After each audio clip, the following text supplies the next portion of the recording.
If you're looking for somebody to come save you, whether it is a man or a friend or an employer or some kind of fantasy persona that you hope will save you, you're constantly living in a state of I don't know what's going to come tomorrow. Maybe somebody's coming to save me. Maybe somebody's going to give me an opportunity and I will be ready to leave everything that I have behind. I am ready to just abandon everything that I have built to go with someone else. If you are thinking that way, it is not necessarily something positive. This could stem from you being neglected as a child. If you think that it is good to wait for somebody who will come save you, to wait for somebody who will come and change your life, right? Maybe this even sounds like a romantic thing. Maybe this sounds like, yeah, waiting for somebody who is going to date you and then you're going to change your lives together or he's going to change your life. All of that might even sound like, yeah, reasonable, but again, it stems from you being neglected as a child.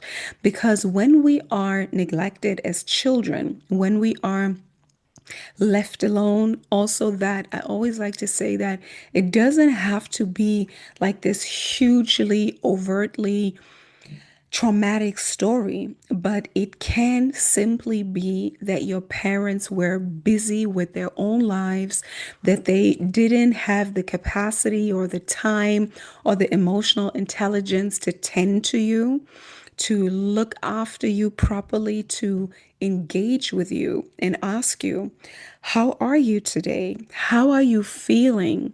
How is school going? Is everything okay with you and your friends in school? What is going on inside of your mind? Like, what are you thinking about? What is currently interesting to you, right? Just simply asking a child questions. If you never received that, it is very possible that you, let's call it, suffered from neglect or from abandonment. And even later down the line, it could be in your early childhood or in your young child years or even in your teenage years that your parents weren't really present. And if they were present, they were very dismissive. They didn't have time or the capacity, or maybe they were even struggling with their own things. And I think that that's very common. And I always like to point out that we want to be very honest with ourselves because I have been in that situation. And for a long time, I have not gone down to the very root of things. And this happens when we deny that our childhood was neglectful. Because we as children, we tend to support our parents or protect our parents by not even painting the whole picture as real as it was. Maybe we tell stories about, yeah, I understand my parents, they had to do it, right? Like we subconsciously or we consciously protect our parents because it protects us. But when you grow up, and again, if you think that you're waiting for somebody to rescue you, for a partner or for even for a business partner, I'm going to tell you a little bit of my story. I'm pointing these things out because again, all of those things happened to me or happened for me, and they happened to me and for me even when I started my personal development journey, my personal healing journey, my personal self discovery journey. I have been on that journey very intentionally for 10 years now, or even longer.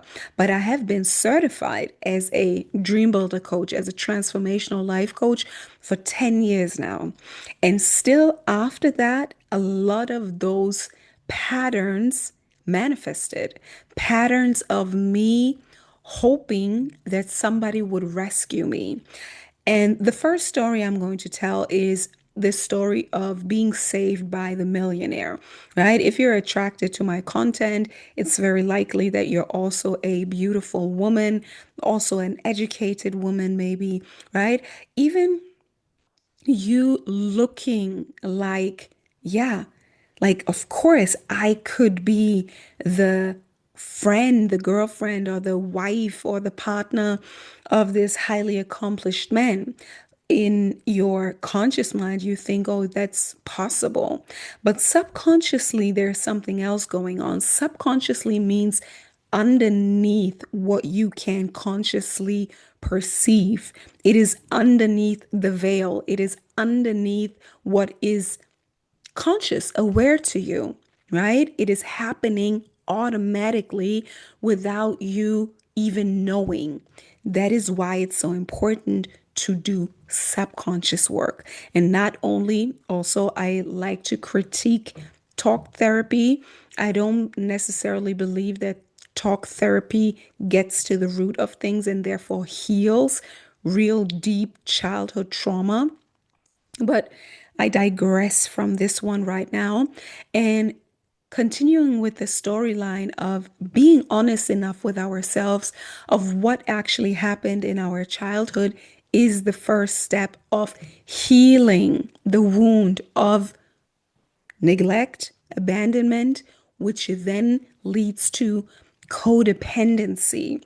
Codependency is you being addicted to other people, you looking outside of yourself for safety, for saving, right? And that manifests in unhealthy friendships, that manifests in unhealthy relationships with men, and that can also lead to unhealthy relationships in business. So again, one of the stories in my life, even as I'm saying this, it can even lead to unhealthy friendships. I remember that I had one best friend, and I met her when we were teenagers, and she was like my sister. I was always looking for family because in my childhood, my parents definitely abandoned me and neglected me. Yes, probably not with the intention, but it happened. So I'm not coming from a place of blaming them. Yeah, it's just about acknowledging what happened. So my parents were always working. They were really hustling. I don't, of course, consciously remember what happened from 1 to 3. When I was 1 to 3, I don't remember. The first memories I have of my life were in my time when, like, starting from 3. And this was when I was in Ghana. So my mom is a German woman. My dad is a Ghanaian man. They met in Germany. Then they decided that we were going to move to Ghana. And then they took me and my 4 year older brother to Ghana. And then they left us there for 2.5 years. So you can maybe imagine what this does to a 3 year old child. Yeah. So there was like this deep abandonment wound, trauma, shock. Your caretakers, your primary caretakers are no longer there. You are in a completely different environment with people that you don't speak the same language with, right? I grew up in Germany until I was 3. Then we went to Ghana and then we stayed with the grandma. Everybody just spoke Tree, right? And then we learned English. So it was hugely traumatic.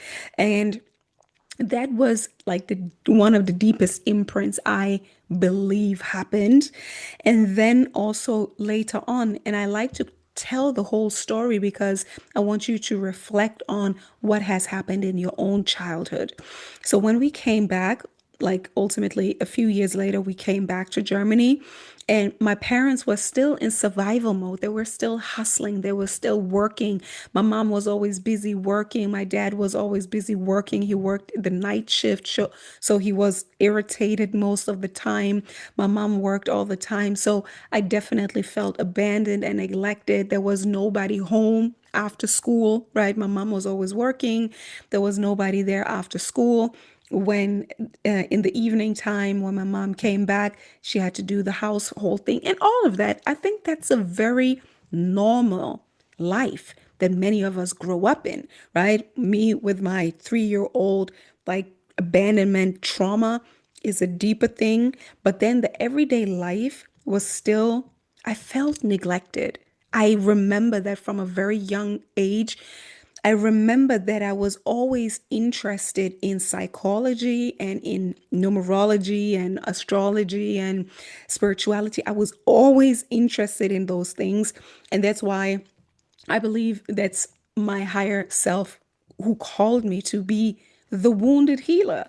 Yeah. And then I can help other people as well. So I remember thinking, even when I was younger, remember thinking that I knew that I was neglected. I was like always alone. Like I felt alone most of the time in my childhood.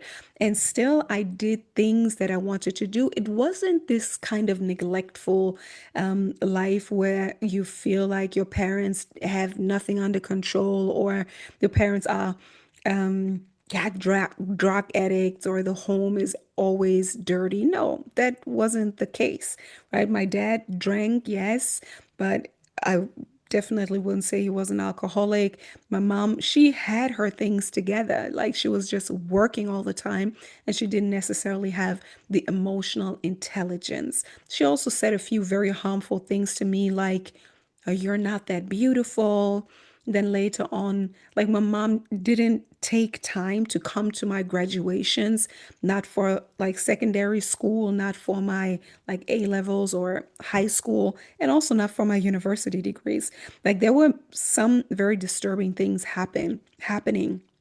And all of that led me to go out into the world and seek love. So the first thing I can remember were me going to friends' house and wanting to be around them and their parents.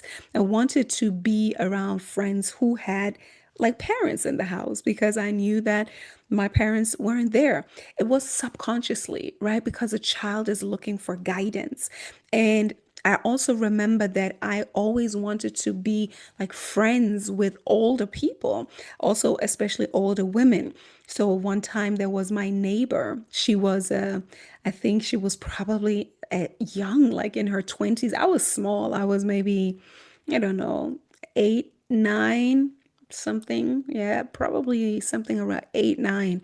And she was probably in her 20s, like this beautiful girlfriend of this, my neighbor. He was a little bit of a, like a macho with his Corvette. So I remember that I always wanted to be in the home, like not outside in the streets or whatever, but seeking this motherly, nurturing energy.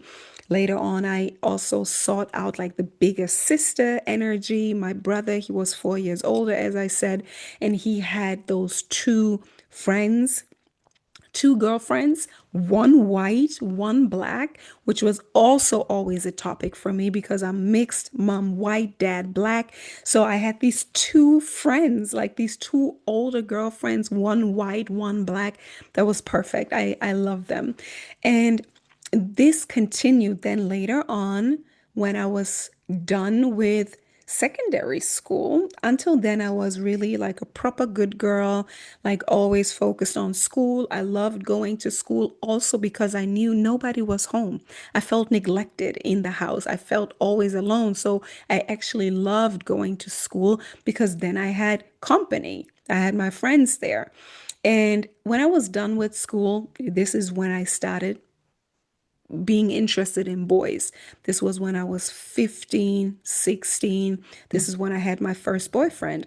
And I don't want to go too much into detail, but I want to still focus on this idea of wanting or needing to be saved. When I was younger, like in 15, 16, with the boys thing, it started me dating. And again, I also always loved to be the girl who knew the whole family because I love the family vibe. I always wanted family. I needed people around me because I felt unseen, unheard, not emotionally taken care of. And then fast forward, I want to fast forward because I think it's very important, especially as women, when it's time to leave the home. because again, my home wasn't overtly abusive. No, it wasn't. It wasn't. But still, there was so much unfulfilled emotional attunement, emotional regulation, right? Emotional care.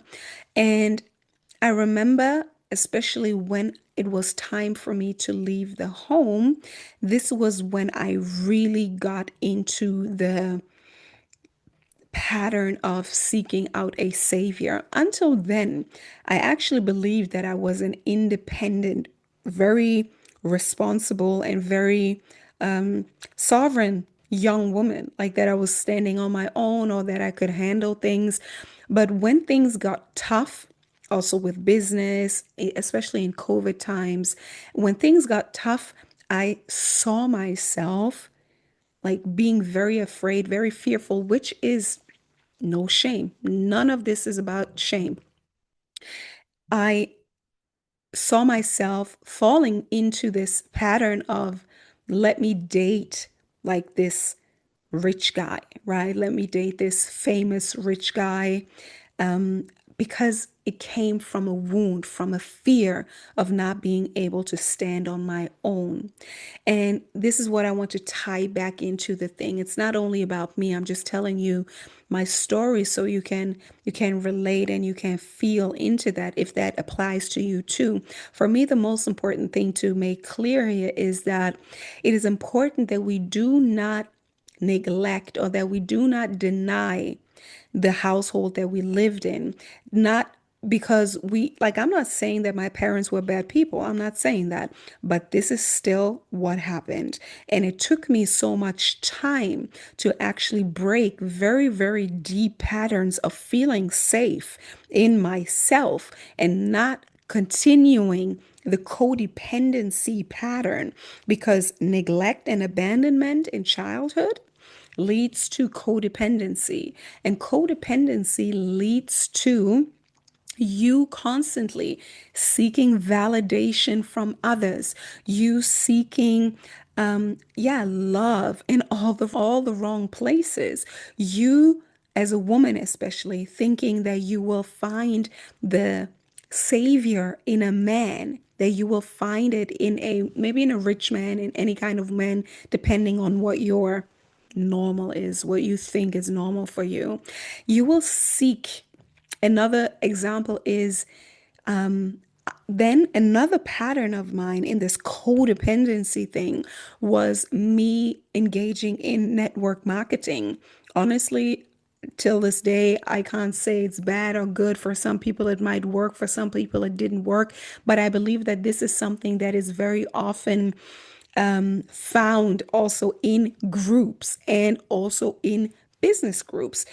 Network marketing is about you like being called in by somebody, and most of it is very like friendly. I believe that this is a strategy, of course, right? I mean, nothing against being friendly in business, but they're very friendly, very family oriented. Like it's this illusion of happy family, happy kumbaya, like we're all a family, we're all supporting each other, and we can make money together. So I think people who are suffering from this abandonment wound, from this wound of neglect, and somebody who's looking for belonging, because everyone is looking for belonging, are very, very good victims for network marketing. So I engaged in network marketing again, consciously thinking that I am capable of doing it because I'm a charismatic woman.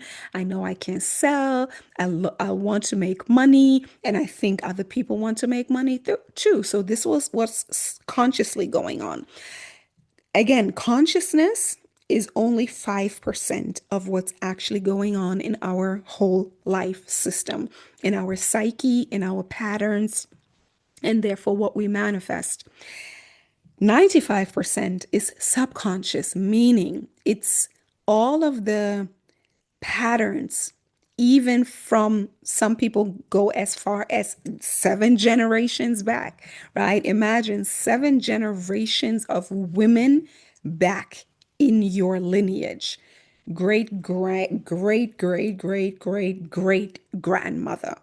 right? And then all of those women until your grandmother and then your mother, and all of their patterns of self worth, self love, self trust, self respect. All of those patterns is what you inherit as a woman. That's what you inherit as a woman. And then, especially when your mother is pregnant, all of the thoughts and how she feels and her nervous system in her pregnancy is downloaded into your nervous system, into your cells, into your DNA. And then your birth, which is also a very traumatic event. And then also, especially the first year till the first 3 to 7 years, like all of those years are very, very important, very formative in your subconscious building, like the downloading of your subconscious programming. Because as like in the first 7 years, our mind waves are in theta, and that means you are basically like hypnotized, like you're walking around, like just absorbing everything like a sponge. You have no thinking skills. Of course, you have no barriers. You have no, yeah, you have no boundaries of saying like that doesn't make sense, or I think that's kind of weird what my parents are doing there. No, everything that is happening in those 7 years is basically downloaded into your system, into your body. Again, let's demystify this whole subconscious thing. Subconscious is your body, subconscious is your cells, your DNA, your nervous system, your whole body system. And also then your beliefs, right? Beliefs are not necessarily words that you say. It's just an assumption of how the world works by observing, having observed your parents. So this is your subconscious programming. And this is, you downloaded it most likely the most from your woman, from your mother, and then also from your father and the people around you, your caretakers. And if you think about your mother, and also one thing that I like to say is most likely, and even if you love your mother and if she's still part of your life, I love my mother and my mother is still part of my life. But at one point, you have to realize that your mother is most likely the biggest reason of the way your life is going the way it is, right? Maybe the way like your self-esteem, your self-worth, and your everything that comes from that, because your life gets manifested from your innate feeling of worthiness, self-love, self-trust, and you experiencing yourself as an autonomous being. So, with that being said, like your mom is most likely the biggest cause of, yeah, your problems. Let's say that, right? Without blaming them. We're no longer in victim consciousness, but we want to acknowledge again that inner child that downloaded your mom's consciousness and how she moved through the world, especially in the first 7 years of your life. And then also with abandonment, was she there? Was she always there or not? This is all in you, if you want or not, if you've ever thought about it or not, if you have thought about it consciously or not. Your mom's nervous system is your nervous system. And if you watch your mother, you can then maybe see how she is living her life and maybe how you are subconsciously recreating that if you are not using metacognition, becoming the observer self, right? These are all the tools that I teach in my 12-week system of transformation. It's a proven, repeatable, reliable system of transformation that is like based on neuroscience and spirituality, spiritual principles, universal principles, quantum science, psychology, of course, like all of the sciences, all of the, yes, the, as I said, like the psychology, the mentalism, the universal laws, all of that is in the system to help you to create the space and the safety in your body to break codependency. We're still on that topic because, again, tying this back, codependency is you neglecting yourself, is you continuing the pattern of self abandonment. Meaning that when your parents didn't take care of you properly. They, as I also said, they didn't ask you questions like, how are you? Or how do you really feel? What do you need? Right? Just knowing that they need to be there for you, even without you saying anything. As a child, you can't voice and vocalize what you really need, right? That's why we need mature parents, not developmentally arrested parents who are in survival mode, right? So these are the healthy things that we should have received, just like a plant. Like a plant doesn't tell you verbally, I need sunshine, or I need water, or I need a bigger pot to expand. A plant doesn't say that to us. That's just like children are. They are living beings, but they can't consciously express themselves. So that's why the plant owner, the parent, needs to know how to deal with a child. And again, it's not about blaming our parents, right? It's not that, because yes, they had their own story, but now it's about you. And again, I want to tie the knot to, maybe you are still in that feeling of codependency, of thinking that you need someone else, whether it is a best friend that you're most likely projecting your mother wound onto, that you need more from her that she's even able to give you. And I can tell you that this was me for a long time. Like I was somebody who, like, I needed this very, very good, trustworthy friend, which I still believe is very, very important. But just consciously knowing your friend, even your girlfriend, she can never be your mother. She can never um, give you the kind of love that you would have needed from your mother. That could become a toxic relationship. Maybe you have, maybe you have no friends because all of your friendship broke apart because you have subconsciously projected onto them, like, wanting that motherly love, or you were looking for a man, right? Whether it is whether he was a substitute for your father, right? Like being rescued, or also I believe that many women think that a man could give them what their mother never gave them. I believe that men are not capable to give that kind of love. That's just what I think. But thinking that a man can save you, whether it is financially, right, emotionally, spiritually, right? That's why women always say they need a leader. I don't need a leader. I don't need a leader. I am my own leader. And I use all of the, as I said, the sciences and spirituality. I believe, and this is where we're going, right? From abandonment, neglect, codependency to sovereignty, to self love, self respect, boundaries, to fully being our own leader, right? Tapping into ourselves as divine source. I believe that we are extensions of source, that we are extensions of the divine, and that our true self, our true sovereign self, is the divine self.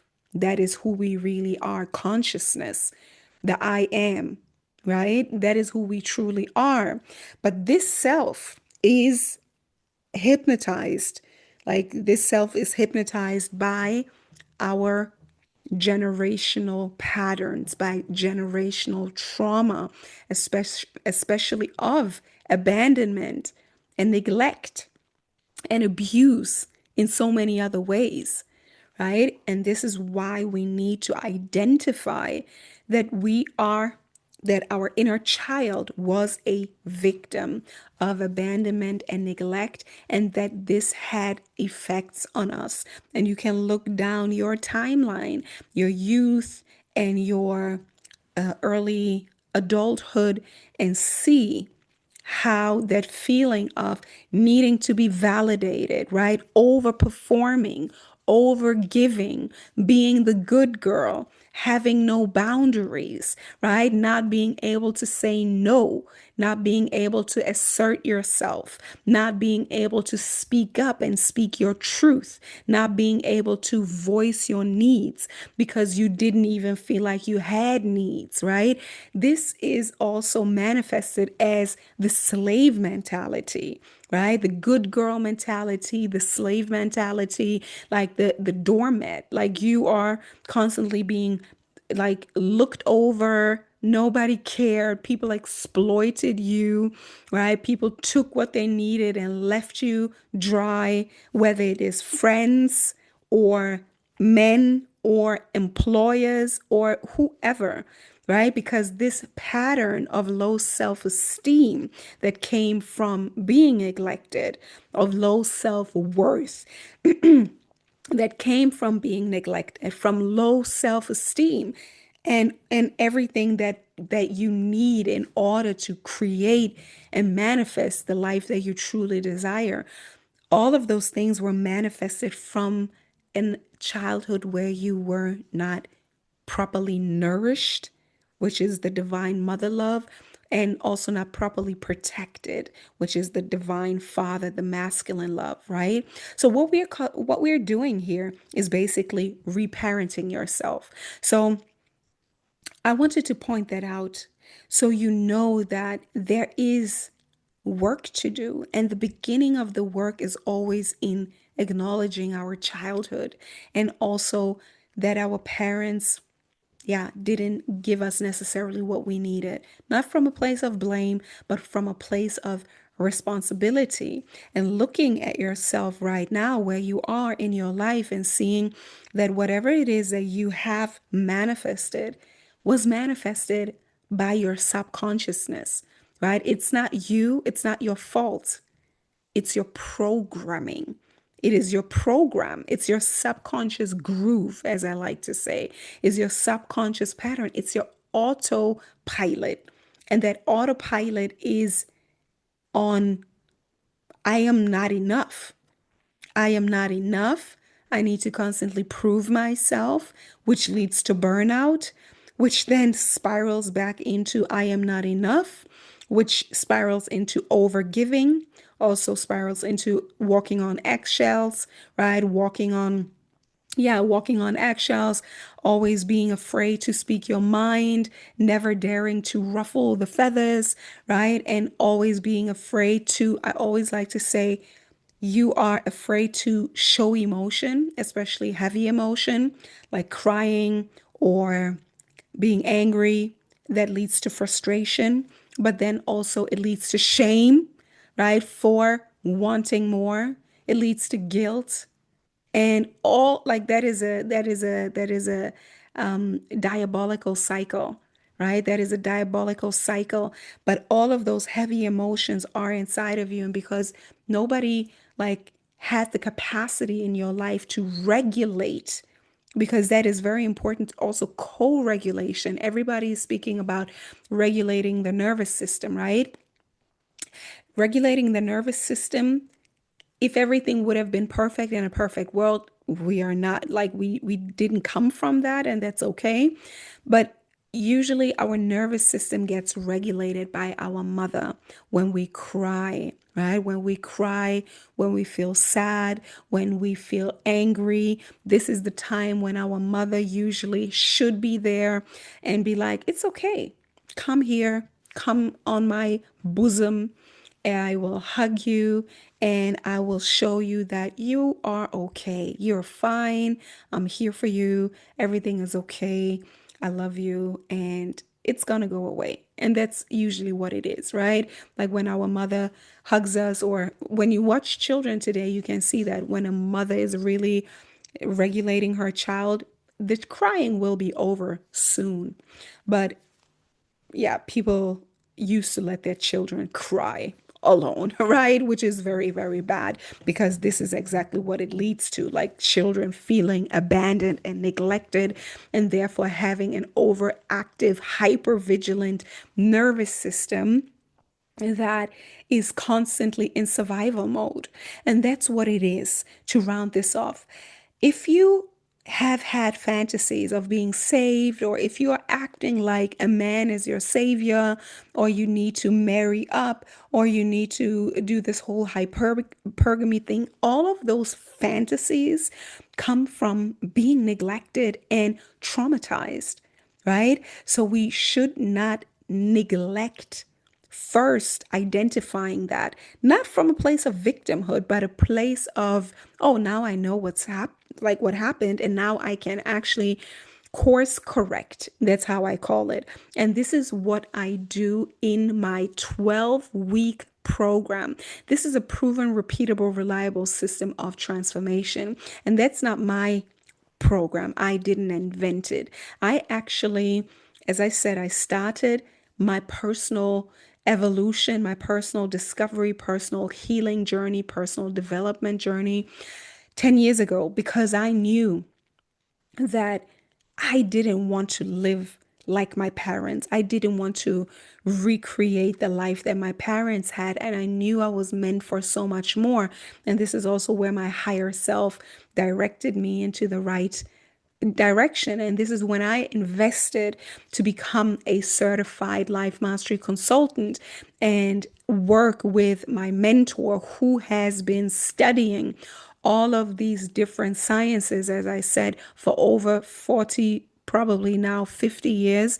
And in this program, which is a 90-day system of transformation, you have 4 phases. The first phase is the blueprinting phase, also dissected into 3 weeks. The first week is design the dream. Like, what do you actually truly love? What do you want? It's visioning, right? This is what most people know is the vision boarding, but that's not all. Like, that's not it all, right? So you do the visioning, then you test the dream. A very big part of this program is also being asked a lot of questions that are based on neuroscience. Like they will help you get deeper into your own subconscious mind and see your patterns, cultivate your metacognition, cultivate the observer self, and cultivate you being able to see the patterns that are running your life, that have run or still run your mother's life or your father's life, or yeah, your surroundings life, but also that were, as I said, downloaded into your subconsciousness and now running your life without you being able to see them. But with the questions that you're being asked in this program, you will be able to see the subconscious patterns. You will shine light onto the darkness, because that's what it is. The subconsciousness is beneath the veil, it's in the dark, right? And now here comes a method that helps you to illuminate the darkness and see your own subconscious patterns. Yeah. So, first week, visioning, second week, testing the dream, asking yourself, what do I love? What are my core values? Right?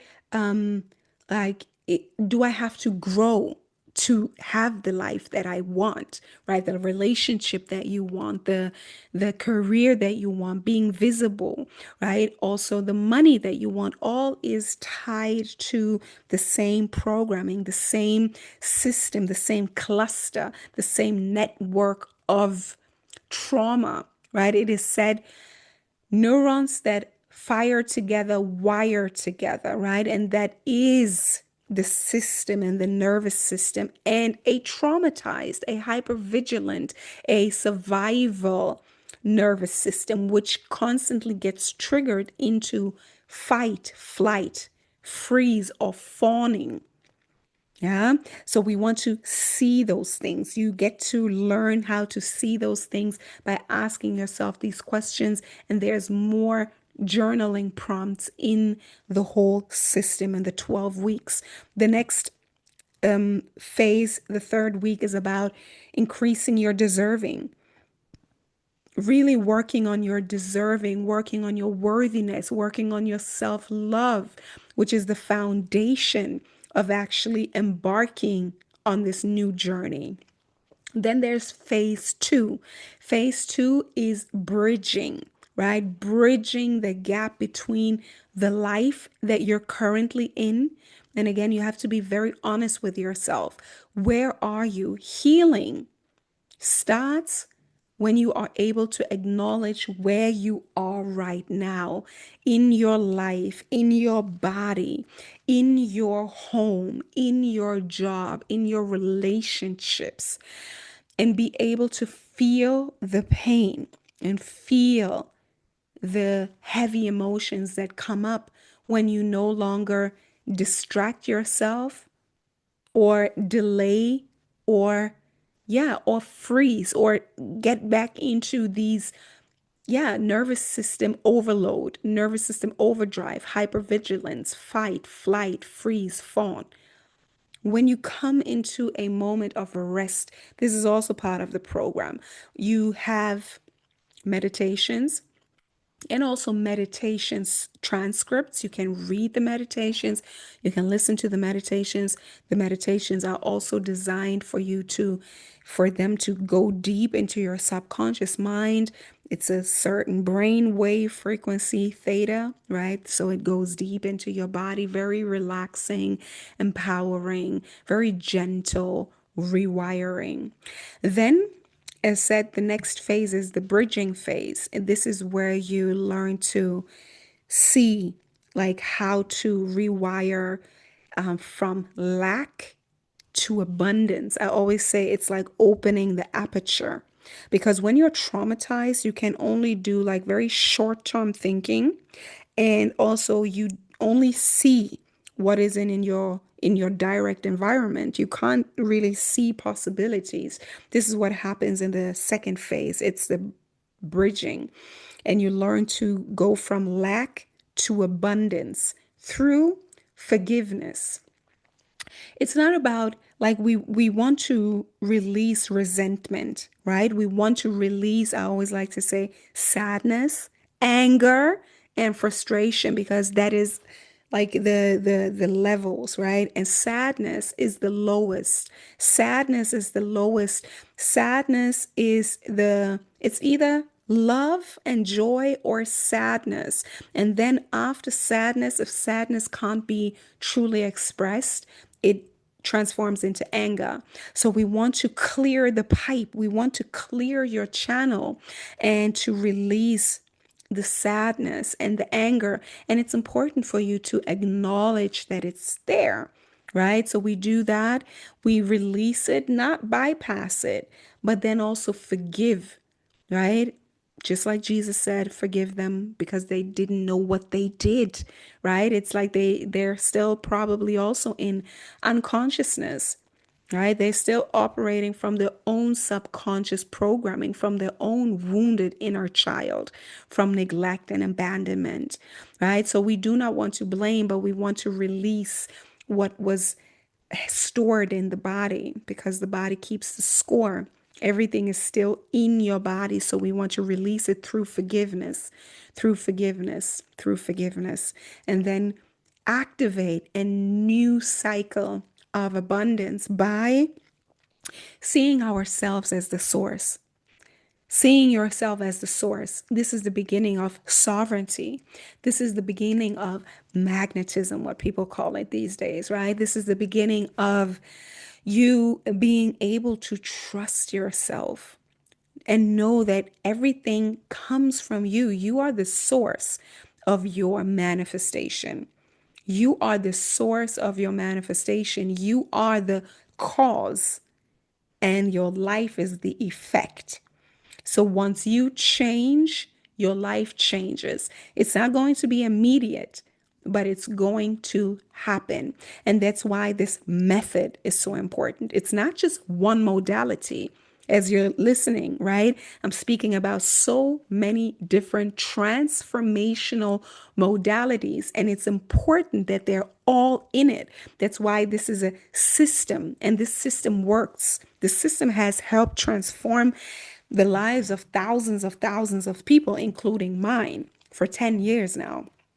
And you learn to rewire your brain and therefore your system, and therefore the way you feel in your body, the way you speak, right? All of that is going to change. Is it going to be immediate? No. It's a practice. It's a system, it's a lifestyle, it's a method.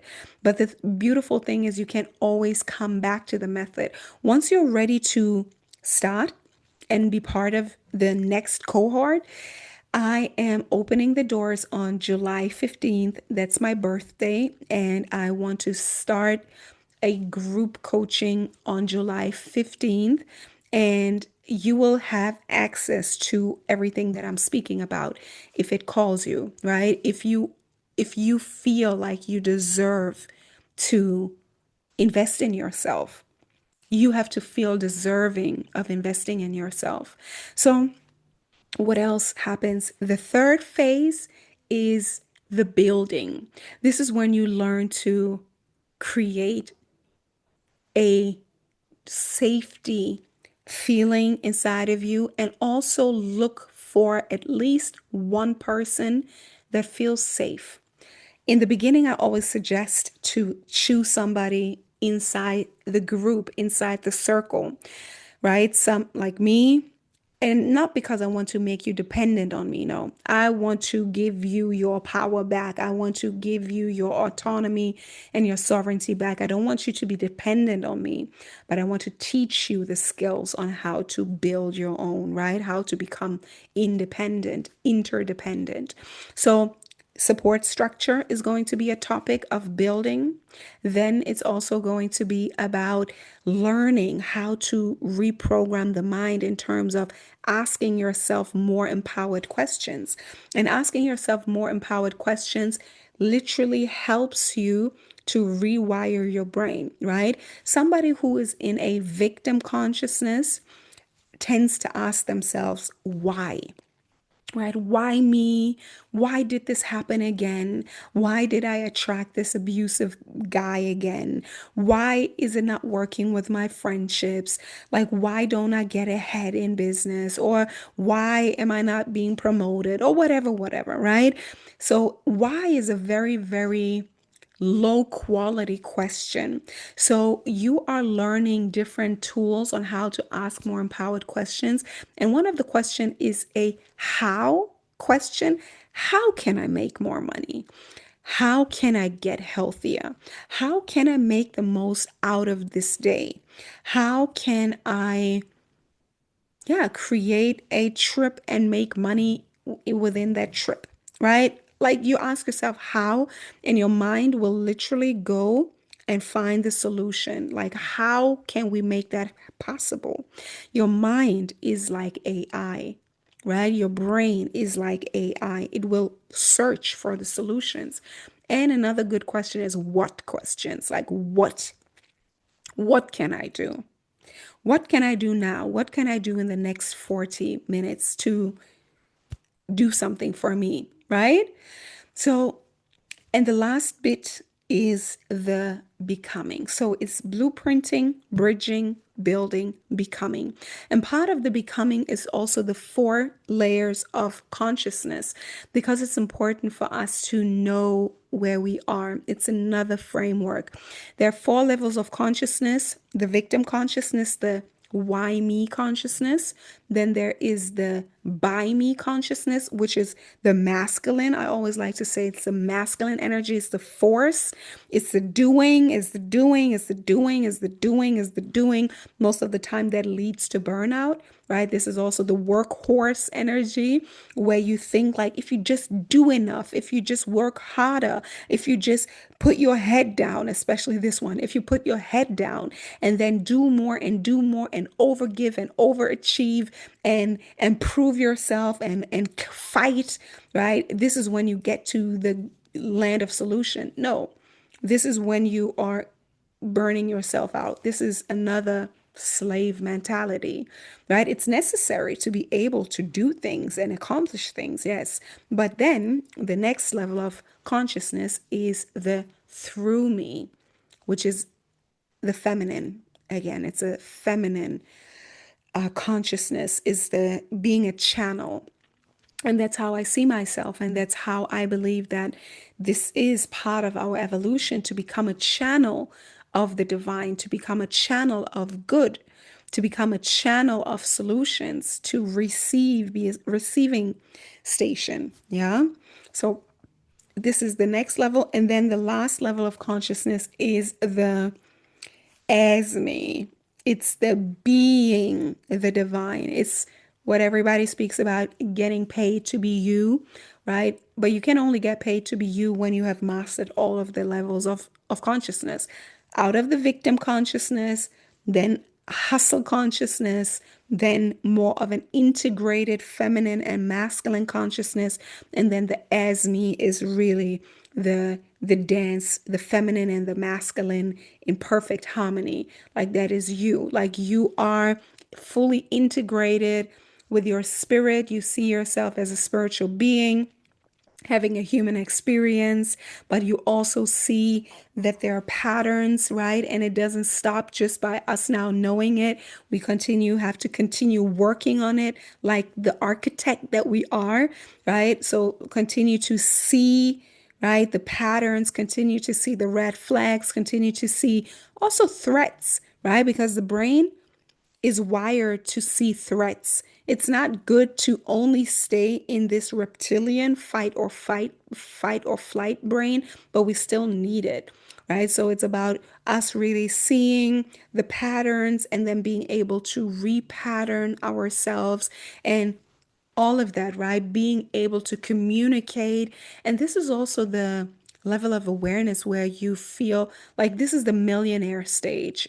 This is where you are comfortable in your own skin, where you can speak up, where you can do what's necessary for you, where you feel worthy enough that you can show up online or show up in the world on stage in every conversation, situation, negotiation.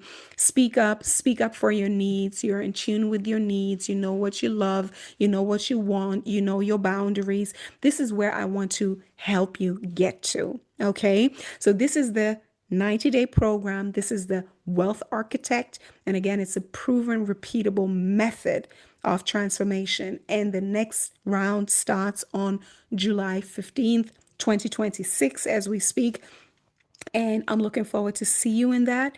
And I definitely want to remind you again, the first step is to realize and be very honest that we have been traumatized, right? That we have all of us, we all have been traumatized and we all downloaded our mother's subconsciousness and her hypnotic groove. And many times it was rooted in also self-abandonment, neglect, low self-esteem, low self-love. And we have to, especially as women, detach ourselves from our mother's patterns because those patterns will recreate another generation of women that abandons herself, that puts herself last, that probably gets sick, loses her glow, and is just the workhorse. And if even worse, gets exploited by toxic relationships, gets sick, never makes the kind of money, right? Because it's all connected. And that's why it's so important for you to, again, even if you didn't grow up with being like brutally abused, you are still somehow traumatized and neglected and abandoned. If this resonates with you, right? I'm not speaking it into your life, but if this resonated with you and you had this fantasy of being saved, right? This comes from an underdeveloped childlike brain that hopes for this imaginary savior outside of themselves because children needed that, right? A child would have needed a savior or somebody who comes to hug them, basically, right? But you, as an adult, woman, as a young adult, or depending on how old you are, you as an adult, you're technically not abandoned anymore. Now it's your time to reparent yourself, to nurture yourself with the love of the Divine Mother, to nurture and to protect and provide for yourself by the Divine Masculine energy, right? Having boundaries. So, with that being said, I hope that you feel deserving of investing in yourself and that you say that I am worthy to learn all of these transformational tools. I am worthy to invest in myself and to go through this method. This method works. Again, it has helped hundreds of thousands of people all over the world. It doesn't matter where you come from, black, white, or on which continent, because human beings get programmed the same, more or less. And it all starts in our childhood, in our household. And this program is designed to liberate your soul and to help you apply all of these transformational tools to your body, to your mind, so you can come into consciousness and really live a life by design instead of a life by default. So, as I always like to close out with the words, you are a force of nature, and I'm looking forward to see you act like it. So, until then, bye.